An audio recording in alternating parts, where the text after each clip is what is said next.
Novi Sloveniji se zavzemamo za to, da bi država končno naredila red pri delu na črno. Zagotovo ni pošteno, da morajo podjetniki plačevati vse prispevke, medtem ko nekdo dobiva socialno pomoč, se izogiba zaposlitvi celo, hkrati pa odžira delo podjetnikom, dobiček pa celoti pospravi v žep. Zato namero vlade, da odpravi te anomalije, pozdravljamo in podpiramo. Ne strinjamo pa se z metodo palice in z določbami zakona, ki omejujejo sosedsko pomoč.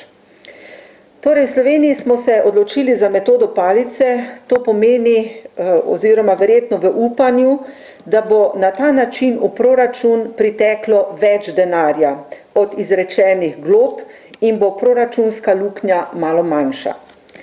Zato z novelo zakona uvajamo strožje sankcije, kot so veljale do sedaj. Zvišujemo globe, poostrujemo nadzor, izboljšujemo sodelovanje različnih inšpekcijskih služb. Skratka, odločili smo se, kot sem že dejala, za metodo palice in upamo, da se bodo delodajalci palice tako ustrašili, da se bo obseg dela na črno zmanjšal.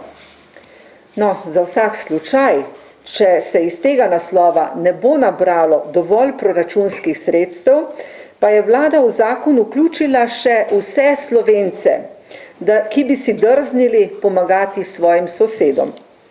Upala bi si trditi, da v teh časih, ko je veliko ljudi ostalo brez zaposlitve, mnogi brez sosedske pomoči ne bi mogli niti preživeti. Morda pa bi morali v Sloveniji razmišljati tako, kot razmišljajo na Švedskem, kjer so se odločili, da delodajalcem raje ponudijo korenček, zmanjšajo administrativne ovire, znižajo davke in na ta način spodbujajo k večjemu zaposlovanju in tako seveda tudi polnijo državni proračun. Zdi se nam, da je v tem zakonu popolnoma zgrešen predlog o omejevanju medsosedske pomoči. V Novi Sloveniji se zavzemamo za večjo humanost v družbi, za solidarnost, za prostovoljstvo. Zato bi z določbo o omejevanju sosedske pomoči lahko to onemogočili humanitarno delo in pomoč tudi tistim ljudem, ki to delajo dobronamerno in popolnoma zastonj. Ne znam si predstavljati, na primer, sama živim na kmetiji, kadar imamo veliko dela, pridejo tudi sosedje, stroji na pomoč in mi jim to večkrat vrnemo. Ali nas bodo drugi sosedje, kamor pa nismo šli, zato prijavili in bomo zato oglobljeni. Torej, te stvari se nam zdijo zelo neživljenjske. Absurd te prepovedi, ki od vseh novosti v zakonu tudi najbolj odmeva v javnosti, dokazujejo tudi pozivi humanitarnih organizacij, na primer Slovenska filantropija, pa tudi vplivnih posameznikov, na primer dr. Miro Cerar je napisal zelo tehten članek prav o tej sosedski pomoči. Zato vlado pozivamo, naj sporne določbe umakne iz tega zakona. S to določbo bi kaznovali najprej male ljudi, kajti bogati si lahko privoščijo na primer hišo na ključ. Nekaterim pa hiše obnavljajo celo podjetja zaradi vračanja uslug. Poznamo imena in priimke za takšne primere. Menimo, da lahko ta določba spodbudi tudi nekatere ljudi, da bodo ovajali svoje sosede tudi iz škodoželjnosti. Nažalost se Slovenci že sedaj preveč tožarimo in tudi iz zgodovine poznamo take primere. Nadzor nad izvajanjem sosedske moči pa je skoraj da nemogoč. Jasno je, da morajo biti kaznovani tisti, ki opravljajo sosedsko pomoč iz dneva v dan, naročajo stranke in se točno ve, da delajo na črno. Vendar vsaka sosedska pomoč vendarle ni delo na črno. Naprimer, z nadzorom po domovih bi bila kršena zasebnost in pa tudi svoboda posameznikov. Ali naj vsi državljani sedaj opravljamo delo inšpekcijskih služb in prijavljamo sosede? Ali bi morali zaposliti več inšpektorjev, kajti že sedaj jih imamo premalo, kaj šele ob tako zaostrenih določbah. Upala bi si celo trditi, da bi strošek na novo zaposlenih inšpektorjev presegel zaslužek, ki bi ga dobili z globami. Naprimer, tudi nekatere druge novosti niso najbolj primirne.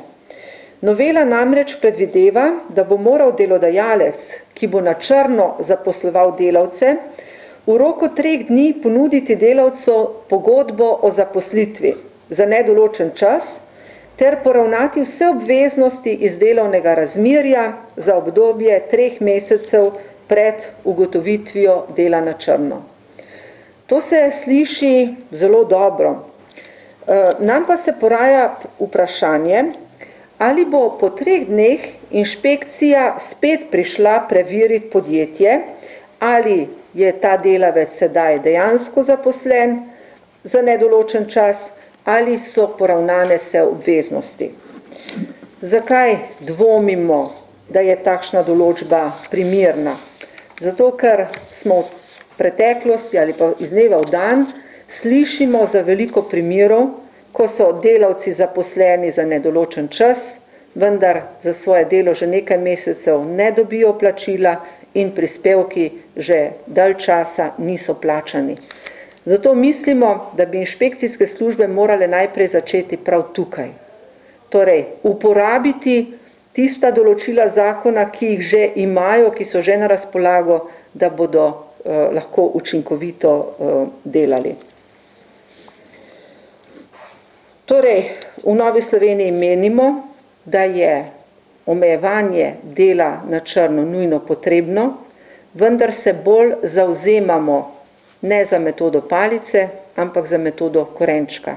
Torej, da odpravimo pretirane administrativne ovire, ki otežujejo delo podjetnikom, delo v gospodarstvu, hkrati znižamo tudi davke, zato da bodo delodajalci zmogli oziroma podjetniki, gospodarstveniki zmogli plačati te davke in pa seveda potem poostrimo tudi nadzor nad izvajanjem te zakonodaje. Medtem ko pričakujemo, da bo pa vlada vendarle umaknila določila, ki govorijo o medsosedski pomoči, ker se nam zdijo popolnoma neprimerna. Oziroma v takšni obliki, kot so sedaj predlagana, so popolnoma neprimerna.